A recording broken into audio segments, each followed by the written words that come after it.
बातमी राजकीय वर्तुळात कोकण पदवीधर मधून निरंजन डावखरे विजयी झाले। डावखरेंनी गड राखल्याचं पाहायला मिळत आहे, त्यामुळे डावखरे पुन्हा एकदा निवडून आलेत कोकण पदवीधर मधून।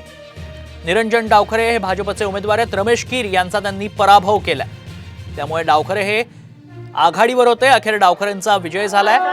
या जागेवरनं महायुतीमध्ये मिठाचा खडा पडतो की काय अशी शक्यता व्यक्त केली जात होती, कारण मनसेकडनं ही उमेदवारी जाहीर करण्यात आली होती। मात्र त्यानंतर डावखरेंनी राज ठाकरेंची भेट घेत त्या जागेवरती आपला दावा कायम ठेवला। अखेर डावखरे विजयी झाले। निरंजन डावखरेंचे सध्या विजयाचा जल्लोष सुरू झालेला पाहायला मिळतोय, त्यामुळे भाजपनं कोकण पदवीधरचा गड राखलाय। डावखरेंनी हा गड राखल्याचं पाहायला मिळतंय, त्यामुळे निरंजन डावखरेंचे डाव खरे ठरलेत। कोकण पदवीधर निवडणुकीत भाजपची सरशी पाहायला मिळतेय। भाजपनं गड राखलाय, डावखरेंनी गड राखल्याचं पाहायला मिळतंय। कोकण पदवीधर मधून निरंजन डावखरे विजयी झालेत।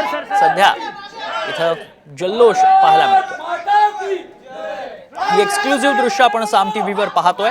कोकण पदवीधर निवडणुकीत चुरस रंगली होती आणि त्यानंतर मात्र डावखरेंनी गड राखल्याचं पाहायला मिळतं।